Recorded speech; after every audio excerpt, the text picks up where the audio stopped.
بسم اللہ الرحمن الرحیم۔ ناظرین، سمود ایک قبیلہ تھا۔ یہ بہت مشہور قبیلہ تھا۔ اپنے آباء و اجداد کی نسبت سے ان کو سمود کہا جاتا تھا۔ جدیس کا ایک بھائی تھا جس کا نام سمود تھا، جس کے نام کی وجہ سے اس قوم کو قوم سمود کہا جاتا تھا۔ یہ دونوں بھائی آصر بن ارم بن سام بن نوح علیہ السلام کے بیٹے تھے، یعنی آصر آدم علیہ السلام کے بیٹے اور ارم سام سے، سام نوح علیہ السلام سے تھے۔ ان کا تعلق عرب سے تھا۔ حجاز اور تبوک کے درمیان ایک مقام ہے جسے حجر کہتے ہیں، یہ وہاں پر رہائش پذیر تھے۔ سمود کی قوم عاد کی قوم کے بعد پیدا ہوئی تھی، اور قوم عاد کی طرح قوم سمود بھی بتوں کی پوجا کرتی تھی۔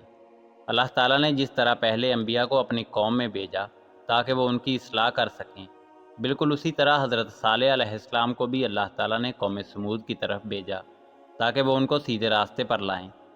یہ خدا کے نیک بندے تھے۔ آپ کا شجرہ نسب صالح بن عبید بن ماسے بن عبید بن حادر بن سمود بن آصر بن ارم بن سام بن نوح علیہ السلام تھا۔ آپ علیہ السلام نے بھی اپنی قوم کو ہدایت کا پیغام دیتے ہوئے خدا واحد لا شریک کی عبادت کرنے کا کہا۔ آپ نے اپنی قوم کو بتوں کی پوجا کرنے سے روکا اور بتایا کہ اپنے رب کے ساتھ ان بے جان بتوں کو شریک نہ کرو۔ جب آپ نے ان کے سامنے خدا کی باتیں کی اور اس کی رحمت سے انہیں آگاہ کیا تو اس قوم کی ایک جماعت نے آپ کی باتوں پر عمل کرتے ہوئے ایمان کا راستہ قبول کر لیا، مگر زیادہ تر لوگوں نے آپ کی بات ماننے سے انکار ہی کیا۔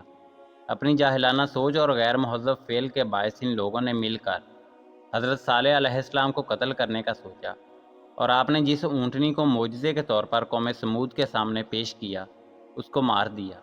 جب ان لوگوں نے یہ ظالمانہ کام کیا تو غضب خداوندی جوش میں آ گیا اور ان پر عذاب نازل کر دیا۔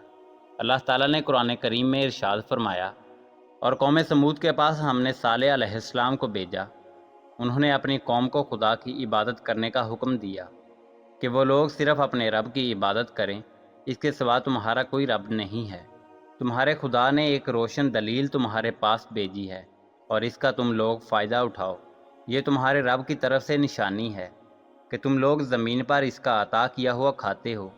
برائی کرنے سے منع رہو، ورنہ ایک خوفناک عذاب تمہارے اوپر نازل کر دیا جائے گا۔ کیا تم لوگ بھول گئے ہو؟ قوم عاد کی جگہ تم لوگوں کو زمین پر بسایا اور رہنے کی آزادی دی ہے۔ تم لوگ اس پر بلند و بالا عمارات تعمیر کرتے ہو، پہاڑ کاٹ کر ان پر گھر بناتے ہو۔ خدا کی نعمتوں کو یاد رکھو، اس کی زمین پر قتل و فساد نہ کرو۔ اور ان کی قوم میں جو لوگ طاقتور اور ظالم لوگ تھے، انہوں نے کمزور مسلمانوں سے کہا کہ تم لوگوں کو اس بات کا علم ہے کہ حضرت صالح علیہ السلام خدا کی طرف سے پیغمبر بن کر آئے ہیں؟ مسلمانوں نے جواب دیا، ان کو ضرور کچھ دے کر یہاں پر بھیجا گیا ہے، ہم ان پر بھروسہ کرتے ہیں۔ پھر سمود کے کافر بولے، جس پر تم لوگوں کو یقین ہے ہم اس پر بالکل یقین نہیں کرتے۔ پس خدا تعالیٰ نے ان کو اونٹنی کے ذریعے آزمایا اور وہ لوگ سرکشی پر اتر آئے۔ پھر انہوں نے قوم عاد والا مطالبہ حضرت صالح علیہ السلام سے کر دیا۔ بولے، اے صالح، تم ہمیں جس چیز کے بارے میں بتاتے رہتے ہو، اگر تم سچ میں خدا کے رسول ہو تو ابھی اپنا وعدہ پورا کرو جس کے بارے میں تم ہمیں ڈراتے ہو۔ اس وقت خدا تعالیٰ نے اپنا وعدہ پورا کر دیا اور زلزلے نے ان کو آ پکڑا۔ صبح تک وہ لوگ اپنے گھروں میں مردہ پڑے ہوئے تھے۔ پھر حضرت صالح علیہ السلام نے ان سے منہ موڑ لیا اور ان سے کہا، میں نے اپنے رب کا پیغام پوری ایمانداری سے تم تک پہنچا دیا ہے، کیونکہ میں تمہارا بھلا چاہتا تھا، مگر تم لوگوں نے اپنے اوپر خود ظلم کیا۔ ناظرین، اللہ تعالی ہمیں حق کے راستے پر قائم رہنے اور برائی کے راستے سے دور رہنے کی توفیق عطا فرمائیں۔ اللہ تعالیٰ آپ سب کا حامی و ناصر ہو۔